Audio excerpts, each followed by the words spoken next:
Assalamu alaikum. I am Roha Abdurrahman, and today our topic of discussion is radio analytical technique. So first of all, we must know what is radio analytical technique.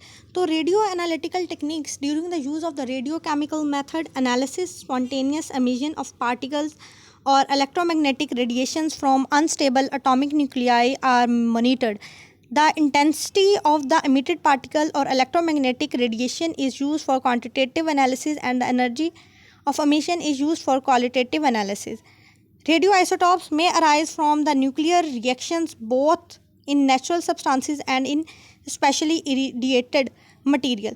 तो कहना हम ये चाह रहे हैं कि जो radio analytical या रेडियो केमिकल मेथड्स होते हैं वो ऐसा स्पॉन्टेनियस एमिशन पार्टिकल्स का तरीके को उनकी रेडिएशंस को यानी कोई भी ऐसा पार्टिकल जो कि स्पॉन्टेनियसली रेडिएशंस को एमिट कर रहा है, कोई भी अनस्टेबल एटॉमिक न्यूक्लियाई, उसको मॉनिटर किया जाता है in this type of techniques या रेडियो केमिकल टेक्निक्स में। और जो इंटेंसिटी है एमिटेड पार्टिकल की या इलेक्ट्रोमैग्नेटिक रेडिएशंस की, उसको इस्तेमाल किया जाता है क्वांटिटेटिव एनालिसिस के लिए, और एनर्जी एमिशन जो है उसको इस्तेमाल किया जाता है क्वालिटेटिव एनालिसिस के लिए। तो दो एनालिसिस के लिए हम इसको इस्तेमाल करते हैं, एक क्वांटिटेटिव एनालिसिस के लिए, दूसरा क्वालिटेटिव एनालिसिस के लिए। जो हमारी इंटेंसिटी है एमिटेड पार्टिकल की या इलेक्ट्रोमैग्नेटिक रेडिएशन, उसके ज़रिए हम लोग क्वांटिटेटिव एनालिसिस करते हैं, और जो एनर्जी ऑफ एमिशन है उसके ज़रिए हम लोग क्वालिटेटिव एनालिसिस करते हैं। उसके बाद रेडियो आइसोटॉप्स जो हैं वो न्यूक्लियर रिएक्शन के नतीजे में आते हैं, वजूद में आते हैं, और दोनों नेचुरल सब्सटेंसेस जो हैं स्पेशली इरिडिएटेड मटेरियल वगैरह, उसको हम लोग इसमें डिस्कस करते हैं। Next move to the techniques. There are types of radio analytical techniques. There are 3 types of radio analytical techniques. Radio chemical analysis are both sensitive, specific, and number 1 is radiometric analysis, number 2 is isodilution, number 3 is activation analysis. तो एक बार फिर देख लेते हैं कि जो types हैं, there are 3 of types of radio analytical analysis. तो जो हमारे रेडियो एनालिटिकल टेक्निक्स हैं वो 3 तरह की होती हैं। अब हम कहना ये चाहते हैं ये सारी बहुत ज़्यादा सेंसिटिव हैं और स्पेसिफिक होती हैं। पहली जो है हमारी, जैसे कि हमने इधर बोला कि वो रेडियोमेट्रिक एनालिसिस है। अब हम देख लेते हैं कि रेडियोमेट्रिक एनालिसिस क्या है। तो it is used of radioactive reagent of non activity the isolate analyst from the component of the sample activity of product is directly proportional to analyte. तो हम ये कह सकते हैं कि रेडियोमेट्रिक एनालिसिस जो है ये बहुत ज़्यादा इम्पॉर्टेंट है, और इसको इस्तेमाल किया जाता है रिएजेंट। इसके अंदर रेडियो एक्टिव रिएजेंट को इस्तेमाल करते हैं, वो भी ऐसा रेडियो एक्टिव रिएजेंट जिसकी एक्टिविटी हमें मालूम हो, हमें नॉन एक्टिविटी, और उसको आइसोलेट किया जा सके एनालाइट से from other components of the sample, यानी सैम्पल के दूसरे कंपोनेंट से उसको इजीली आइसोलेट किया जा सकते। और जो एक्टिविटी है प्रोडक्ट की, वो डायरेक्टली प्रोपोर्शनल होगी उस एनालाइट के जो कि हमने यूज़ किया। मिसाल के तौर पर, for example, Chromate is being determined by precipitating the radioactive Ag positive Ag111 beta gamma 7.5 D of the non-activity limiting reactant is analyte. Chromium -1 determining the activity of precipitate of Ag2CrO4 allow for exterminating amount of chromate.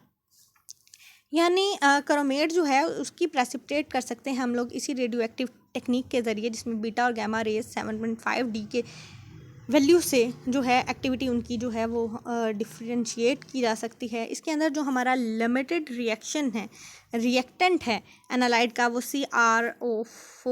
CrO1 minus है, और यही determine करता है precipitate of Ag2CrO4 को, और अलो करता है ताकि हम डिटरमाइन कर सकें अमाउंट ऑफ क्रोमेट को। सो नेक्स्ट, आइसोट्रोपिक डाइल्यूशन जो है ये पहली बार वॉन हैव्से ने 1934 में इंट्रोड्यूस करवाई, और it involves the preparation of analyte in radio active form. तो इसके अंदर हम लोग क्या करते हैं, प्रिपेयर करते हैं किसी भी रेडियो एक्टिव एनालाइट को, किसी भी एनालाइट को रेडियो एक्टिव फॉर्म में, और non amount of compound is mixed with the mixture containing, और कंपाउंड की जो एनालाइट की क्वांटिटी है उसके अंदर नॉन मिक्सचर की जो कंपाउंड है उसको ऐड किया जाता है to the compound been analyse, जिसमें एनालाइज करना है, यानी नॉन अमाउंट को एनालाइज करने वाले कंपाउंड के अंदर उसके साथ एक मिक्सचर बना दिया जाता है। आफ्टर ट्रीटमेंट, जब उसका ट्रीटमेंट करवाते हैं homogenetically between the label and unlabel species, so एक पोर्शन जो है वो रिकवर होता है एज अ प्योर सब्सटेंस। तो हमारे पास एक पोर्शन जो आता है वो ऐसी चीज़ का, यानी नाउन अमाउंट ऑफ कंपाउंड को मिक्स करते हैं हम लोग एनालाइज करने वाले कंपाउंड के साथ, और इसके ट्रीटमेंट को हमें जेनेटिकली जब करते हैं लेबल और अनलेबल स्पीशीज़ के दरमियान, तो एक पोर्शन रिकवर होता है जिसे प्योर सब्सटेंस कहा जाता है। प्योर सब्सटेंस को अब मेजर कैसे करना है? जब pure substance is measured and extent of the dilution of sample is calculated. अब प्योर सब्सटेंस को मेजर करेंगे, उसका वेट करेंगे और extent of dilution of sample को जो है कैलकुलेट करेंगे। Related amount of non radio active substance in the original sample, और जो अमाउंट थी नॉन रेडियो एक्टिव सब्सटेंस की उसको भी ओरिजिनल सैंपल में हम लोग उसकी वैल्यूज़ को भी ऐड करेंगे। Qualitative recovery is 100% yield is not required for successful analysis. ये ज़रूरी नहीं है कि जो हमारा रिजल्ट आए वो एज सच 100% ही आए, उसमें थोड़ा बहुत एरर्स की वजह से, विच में be the humans error, the laboratories errors और इंस्ट्रूमेंटल एरर, किसी भी वजह से उसकी वैल्यूज़ में थोड़ा बहुत फ़र्क आ सकता है, उसका 100% होना श्योर नहीं है। मैथमेटिकली इसकी अमाउंट को कैलकुलेट करने के लिए हम लोग जो फार्मूला यूज़ करते हैं, which was WA is equal to A1/A2। यहाँ पर WA is equal to WS, then यही वाली स्टेटमेंट जो है वो चेंज हो जाएगी। WA बराबर आ जाएगा WS A1/A2 के। यहाँ पर WA मास ऑफ एनालाइट है, WS mass of radioactive compound है, A is activity of added compound है, एंड A2 जो है वो activity of final purified compound है। यानी WA mass of analyte, WS mass of radioactive compound, A activity of added compound and A2 activity of final purified compound, जिसको हम लोग calculate कर रहे हैं, उसकी एक्टिविटी होगी। नेक्स्ट हम मूव करेंगे आइसोट्रॉपिक डाइल्यूशन की इम्पोर्टेंस पे। तो आइसोटॉपिक जो डाइल्यूशन है एक इम्पॉर्टेंट प्रोसेस है। It is complex biochemical substance such as the vitamin D, vitamin A, and in insulin. Steroids occur as complicated matrix as separation and analysis is completed and difficult. तो ये complex biochemical substance जैसे कि vitamin A, D वगैरह insulin में, steroids वगैरह जो हैं वो complicated matrix के तौर पे काम करती हैं, और उनकी separation और उनकी जो analysis है वो complicated process है और difficult है, वो हम इसी method के ज़रिए करते हैं। Next, in decent work or in decent work or in recent works detected by the sensitive mass spectrometer, so radioactive form of the compound act as the internal standard for analysis because the mass of the isotopes used for labeling is different from non radioactive form. तो जितना भी मौजूदा काम हुआ है recently, उसके मुताबिक जो सेंसिटिव मास स्पेक्ट्रोमीटर है radioactive form of compound का वो एक्ट करता है as than internal standard for analysis. और क्योंकि मास ऑफ आइसोटॉप को इस्तेमाल किया जा सकता है लेबलिंग में और different from non radioactive form में। Next we will move to the second method of analysis which is activation analysis. यहाँ पर जो एनालिसिस है वो न्यूट्रॉन एक्टिवेशन एनालिसिस NAA है, और this was discovered when Havasi found that sample containing the certain rare earth element became the radioactive after exposure to a source of neutron from its observation recognized potential of employing nuclear reactions on sample followed by measurement of induced radioactivity to facilitate qualitative and quantitative identification of element present in sample। तो activation analysis क्या है? ये 1936 में, जिसको NAA कहा जाता है, और ये ये जो है ये लेवी ने फाउंड किया था सैम्पल कंटेनिंग में, और रेयर अर्थ एलिमेंट्स जो हैं वो हाईली रेडियो एक्टिव जो हैं वो एक्सपायर हो जाते हैं जब सोर्स ऑफ न्यूट्रॉन से।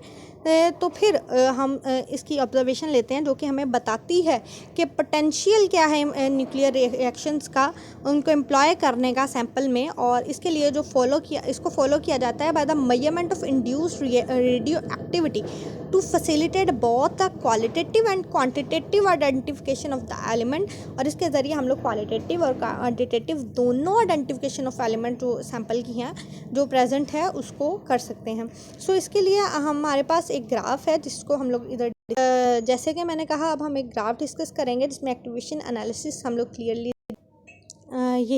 ये वो ग्राफ है जिसमें स्पेक्ट्रम ऑफ सैंपल जो है spectrum of a sample after neutron introduce in radio activity. तो इस ग्राफ की मदद से हम लोग ये बता सकते हैं कि ये वही हमारी जो क्रोमियम की एग्जांपल थी उसी को देख सकते हैं कि जो पीक्स हैं वो किस तरह से न्यूट्रॉन के इफ़ेक्ट के साथ साथ हम लोग इसमें देख सकते हैं कि न्यूट्रॉन का क्या इफ़ेक्ट है और किस तरह से उसकी क्वांटिटी या उसकी एनर्जी में एक अब्रप्ट चेंज। अब आते हैं हम अपनी थर्ड टेक्निक की तरफ या थर्ड मेथड की तरफ, और ये जो मेथड है इसका नाम है रेडियो केमिकल मेथड। और ये basic essential required to carry out an analysis of sample by NAA are a source of neutrons instrumentation suitable for detecting gamma rays and detailed knowledge of reactions that occur when neutrons interact to target nuclei. The sequence of events occurring during the most common type of nuclear reaction used for NAA, namely neutrons capture on N and gamma reaction, is illustrated when a neutron interact to target nucleons via non-elastic lion. तो ये एक ऐसा basic essential है और ये required होती है ताकि हम लोग इस एनालिसिस को कैरी आउट करने के लिए सैम्पल को NAA सोर्स ऑफ न्यूट्रॉन्स में इंस्ट्रूमेंटेशन जो है वो सूटेबल होनी चाहिए ताकि गैमा रेस को हम लोग डिटेक्ट कर सकें और डिटेल नॉलेज ऑफ रिएक्शन जो है वो अकर हो। और जब भी न्यूट्रॉन्स इंटरेक्ट करेगा टारगेट न्यूक्लियाई से तो जो सीक्वेंस ऑफ इवेंट्स अकर होगा वो common type of nuclear reactions में इस्तेमाल नहीं होगा। एंड नेमली जो न्यूट्रॉन्स हैं उनको कैप्चर किया जा सकता है with the names of neutrons ready and gamma in electron when a neutron interact to target nucleons via non-elastic lion, तो फिर एक non-elastic lion वजूद में आएगी and a compound nucleons forms in excited state. Excitation energy of metastable nucleons is due to the binding energy of neutron to nucleus. So nucleus will almost instantaneously de-excite into a more stable configuration from emission of one or more properties gamma rays. बहुत से in many cases new configuration yield a radioactive nucleus decay by the emission of one or more properties delayed gamma rays. तो जब भी configuration करेंगे yield of radioactive nucleus की तो जो decay होगा एक या एक से ज़्यादा खसूसियात से रिलेटेड तो वो होगा due to gamma rays emission. और बट यहाँ पर है but at much slower rate according to unique half life of the radioactive nucleus, जो कि रेडियो एक्टिव न्यूक्लियस की हाफ लाइफ की निस्बत बहुत स्लो होगा और ये डिपेंड होगा upon the particular radioactive species. ये उस रेडियो एक्टिव स्पीशी पे डिपेंड करेगा और half life can range from fraction of a second to several year. वो एक सेकेंड जो हाफ लाइफ है वो एक सेकेंड से लेके एक साल तक बल्कि बहुत से सालों तक जनरेट कर सकती है, रेंज है इसकी। और several neutron sources such as reactor, accelerator and radio isotropic emitter nuclear react with their fluxes of neutrons from uranium fission offer highest available sensitivities for more elements. तो बहुत से न्यूट्रॉन सोर्सेज को हम लोग इस्तेमाल करते हैं जहाँ पे हमने अभी नाम लिए रिएक्टर्स हैं, एसिलेटर्स वगैरह हैं या रेडियो आइसोट्रॉपिक, ताकि यूरेनियम फिजन हो सके वो भी हाईएस्ट अवेलेबल सेंसिटिविटी में। और different type of reactors and different type of reactors and different types of positions within reactors can vary considerably regard to a neutron energy is due to the material used to moderate the primary fission neutrons.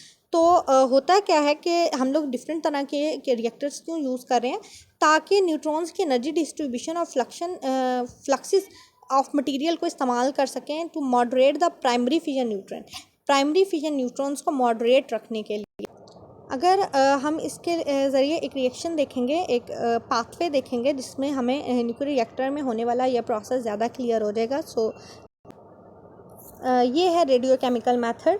और ये देखें यहाँ पर हमारे पास जो है वो incident neutron है और ये टारगेट न्यूक्लियस के ऊपर हम लोग बम्बार्ड करवाएंगे और जो कंपाउंड न्यूक्लियस है उसमें से प्रॉम्प्ट होगी गामा रेडिएशन और जो रेडियो एक्टिव न्यूक्लियाई है वो चेंज हो जाएगा और यहाँ पर वो डी एनालाइज होगा और यहाँ गामा रेज खारिज होंगी और तीन चीज़ें इसमें से ब्रेक डाउन हुई, एक डी एनालाइज़र और गामा रे और बीटा पार्टिकल एक तो टूटेगा और एट द एंड जो हमारा है which is the pseudo nucleus pseudo nucleus बनेगा। मतलब टारगेट न्यूक्लियस से सूडो न्यूक्लियस बना है। तो ये सारा जो है वो प्रोसेस है ये डायग्राम जो है इलुस्ट्रेट कर रही है प्रोसेस ऑफ न्यूट्रॉन को, जो कि कैप्चर हो रहा है by our target nucleus followed by the emission of the gamma rays. The above figure is telling us about the neutron capture by the targeted nucleus. तो फिर से देख लेते हैं, एक हमारा न्यूट्रॉन है जो कि बम्बार्ड हो रहा है to the target nucleus, capture कर रहा है टारगेट न्यूक्लियस उसे और कंपाउंड न्यूक्लियस बना रहा है। अब कंपाउंड न्यूक्लियस जो है उसमें से रेडियो एक्टिव न्यूक्लियस और प्रॉम्प्ट होगी गैमा रेडिएशन। उसके बाद जो हमारा रेडियो एक्टिव न्यूक्लियस है वो डीएनालाइज होगा या उसमें से गैमा रेस निकलेगी, बीटा पार्टिकल निकलेंगे और सूडो न्यूक्लियस बनेगा। सो ये डायग्राम जो थी ये एक्सप्लेन करी है रेडियो केमिकल मेथड। अब यहाँ पर एक सवाल ये है कि जो हमारा न्यूट्रॉन है वो किस किस तरह का होगा। सो टाइप्स ऑफ न्यूट्रॉन क्या होगा, टाइप्स ऑफ द न्यूट्रॉन्स जो हैं वो 3 हैं, क्लासिफाइड अकॉर्डिंग टू 3 स्ट्रेटजीज। तो 3 टाइप्स की एनर्जीज जो हैं या 3 टाइप के जो न्यूट्रॉन्स हैं वो होते हैं। पहला जो है वो थर्मल है, जिसको लो एनर्जी बोलते हैं और ये ग्रेटर होता है 0.5 EV यानी इलेक्ट्रॉन वोल्टेज से। और सेकंड वन जो है वो एपीथर्मल है और ये मिड एनर्जी है, ये 0.5 EV टू 0.5 MeV तक रेंज है एनर्जी की। थर्ड वन जो है ये फास्ट है और ये जो है ये लेस देन है 0.5 मेगा इलेक्ट्रॉन वोल्ट से। And NAA technique employs nuclear reaction induced by fast neutron is called fast neutron activation analysis। तो fast neutron activation analysis क्या है, ऐसी एनालिसिस जिसमें लेस देन 0.5 मेगा एलिवेशन जो है NAA टेक्निक की एम्प्लॉय की जा सके, वो फास्ट जो है हमारी टेक्निक कहलाती है। सो ओवरव्यू कर लेते हैं। अभी तक हमने ये पढ़ा कि रेडियो एनालिटिकल टेक्निक्स ऐसी टेक्निक्स हैं जिसके अंदर स्पॉन्टेनियस एमिशन ऑफ पार्टिकल और इलेक्ट्रोमैग्नेटिक रेडिएशंस जो हैं अनस्टेबल न्यूक्लियाई की उनको मॉनिटर किया जा सकता है। फिर हमने कहा 3 टाइप्स होती हैं, radiometric analysis, isotopic analysis, activation analysis. Radiometric analysis के अंदर हमने देखा कि रिएजेंट जो है उसकी नॉन एक्टिविटी को हम लोग अननॉन के अंदर ऐड करते हैं और देन हम लोग उसको कैलकुलेट कर लेते हैं by using a formula WS/WA is equal to A1/A2। यहाँ पर WA mass of analyte, WS mass of radioactive compound, A is activity of added compound, A2 जो है वो activity of final purified compound है। इसकी importance ये है कि ये बायोकेमिकल सब्सटेंस यानी विटामिन A, D वगैरह की डिटेक्शन या स्टीरॉइड्स में इस्तेमाल करते हैं। दूसरा मेथड था एक्टिवेशन एनालिसिस। अब ये 1936 में सबसे पहले हेफ्से ने और हमें दिया, हेफ्से और लेवी ने दिया बेसिकली, और ये जो है ये एक्सपायर करता है to a source of neutron from its observation, इसको NAA बोला जाता है। थर्ड मेथड जो है वो रेडियो केमिकल मेथड है। रेडियो केमिकल मेथड एक ऐसा मेथड है जिसके अंदर न्यूट्रॉन कैप्चर होता है to the target nucleus and then it became the compound nucleus. Compound nucleus 3 चीज़ों में टूटता है, पहला जो है beta particle, second one is gamma rays and third one जो है वो सूडो न्यूक्लियस। अब न्यूट्रॉन जो कि प्राइमरी फिजन न्यूट्रॉन है जो कि मॉडरेट करता है प्राइमरी फिजन को, उसकी 3 टाइप्स हैं, थर्मल, एपीथर्मल एंड फास्ट। जो थर्मल है वो 0.5 EV से ग्रेटर होता है और जो एपीथर्म है वो मिड एनर्जी कहलाता है और ये 0.5 EV टू 0.5 MEV तक होता है। जो फास्ट है वो ग्रेटर देन 0.5 MEV होता है और NAA टेक्निक के ज़रिए एम्प्लॉय करते हैं न्यूक्लियर रिएक्शन को। So this is our lecture. Thank you.